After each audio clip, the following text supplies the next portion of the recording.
Amazing morning, everyone. Welcome to another EDJ Open House Tour for this week.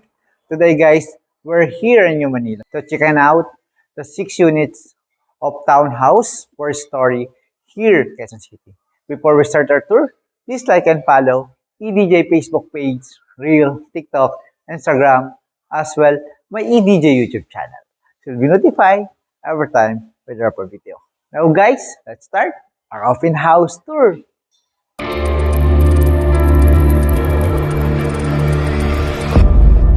Consists of 4-story. Yan guys, itong side na to, ito yung 3-car carport. Naka-covered parking yan. And naka-floated panel tayo dito. This side, ito yung powder room, storage area. And dito sa location na to, nandiyan naman po yung inyong driver's room.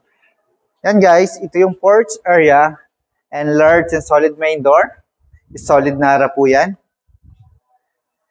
This side, ito yung elevator natin going to your 4th floor. And dito naman sa side na to, ito yung staircase going up to 2nd floor hanggang 4th floor. Pero bago natin tingnan po yun, dito muna tayo. Dito, may room ka sa baba ng house and lot na to. Yung flooring na ginamit is vinyl plank, solid wood na nara. At meron kang sliding glass door dito. Papunta dito sa inyong lanay. At meron kang open space dito, guys. Sa area na to. Bali, it is townhouse attached. Ibig sabihin, nakadikit siya dun sa isang partition. Tapos may open space ka dito sa gilid.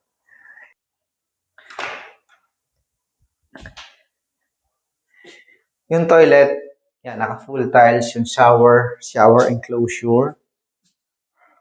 Yung sink, floating vanity.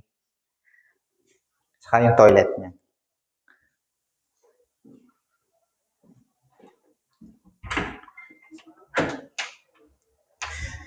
Itong next na door, ito naman yung for your maid's room.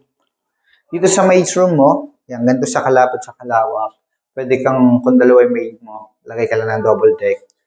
Meron ka ditong cabinet. Tapos dito yung toilet, pero sa ngayon po, nakasarado lang siya.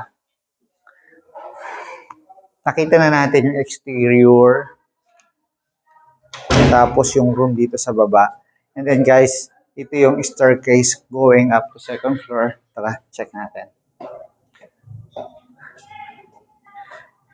Ito yung landing between the 2nd floor saka yung ground floor natin. Meron kang corner glass, and then mga awning window. Mula dyan, mabubi mo na yung carport saka yung labas. Doon sa may kalsada. Yan guys, ito yung elevator. Tapos ito yung open space mo for living area, dining, and kitchen. Yan. Dito muna tayo sa inyong living area. Meron ka ditong huge sliding glass door. Papunta dito sa inyong balcony. Yan. Yung ginamit na tiles dito is 60 by 120 tiles. Ito yung mga provision mo for aircon. Doon sa side na yon, pwede ka maglagay ng shelves for TV. And guys, dito sa side na to, ito naman yung dining. You can put dito guys ng round or rectangular table. Is good for 8 or 10. It's up to you. Next, natin sa dining area, siyempre meron tayong huge and beautiful kitchen dito. Island kitchen countertop. Naka-quartz yung countertop mo. Ito yung upper cabinet. And then dito, may upper cabinet din. Yung countertop mo, mula dun sa dulo dun, papunta dito, naka-quartz countertop, combination of white and gray. Yung mga drawer. So, closed drawer. Cabinet, malinis yung ilalim. Malaki yung sink mo dito, guys. Tapos may 3-panel of awning window para may ventilation ka. Yan. Yung cabinet or pantry. And then dito sa side na to, ito yung auxiliary kitchen mo, upper cabinet, yung same tiles na ginamit, o same countertop and sink na ginamit dun sa main kitchen. Meron kang awning window dyan na meron na lang grills or screen.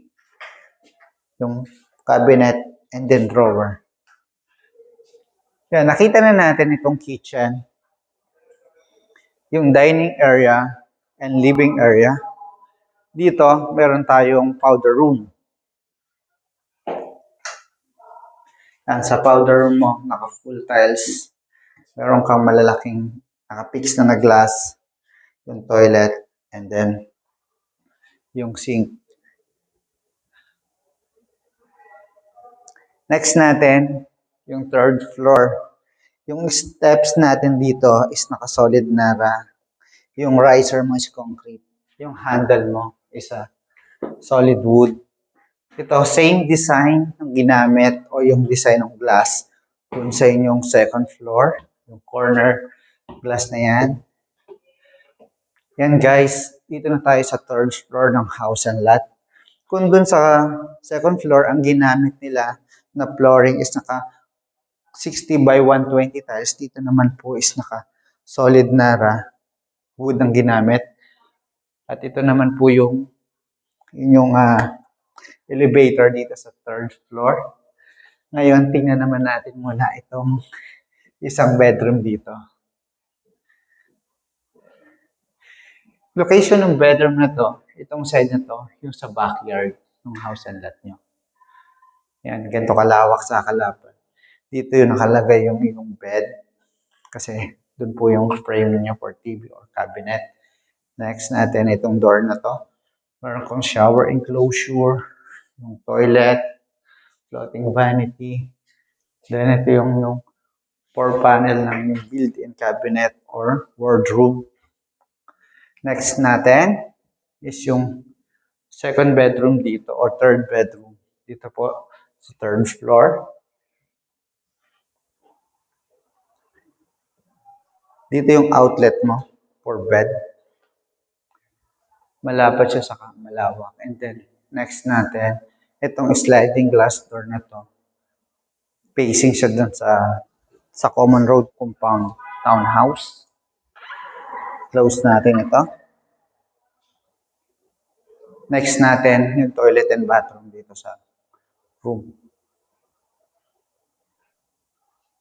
Naka 3 panel glass, sliding glass.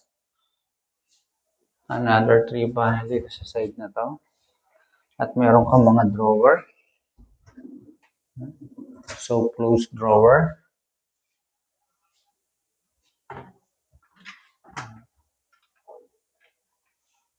Yung sink, shower enclosure, toilet.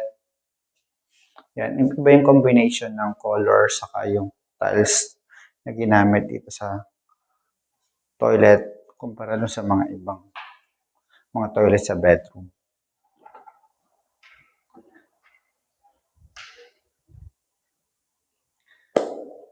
Nakita na natin yung ground floor, second floor, at yung third floor.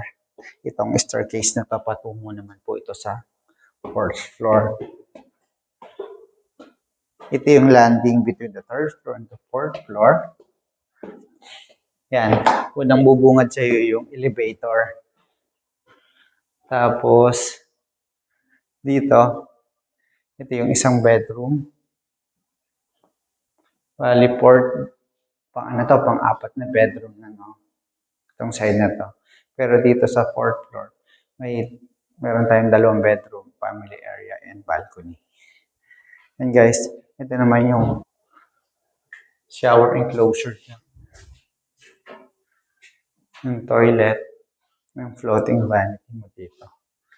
Labas tayo dito. Next natin yung isang bedroom. Yung wardrobe cabinet, 4 panel. Open nga natin para makita nyo kung ano nasa loob. Yan. May 3 drawers sa baba. Dito. Nilagay lang ng mga Next natin, isang bedroom dito, guys.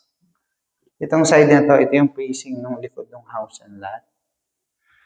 Nasaan yung everyday kitchen. Wardrobe cabinet, meron tayong 4 panel. Yan. Next natin, Yung toilet and bathroom. Yung toilet and bathroom. Tapos may malaki kang bilog na sa lamin dito.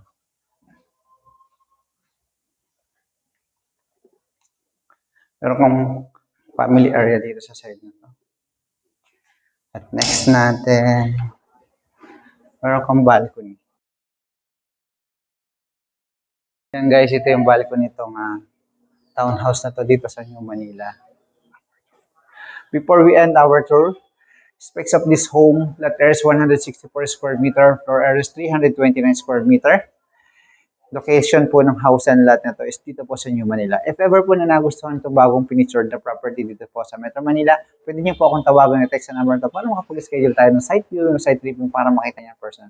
And please don't forget to like, subscribe, and hit the bell button for notification para lagi po kayong updated sa mga bagong pinipictured na property dito po sa Metro Manila and Rizal area. Again, this is Albert Halos, helping you find the home that's meant for you.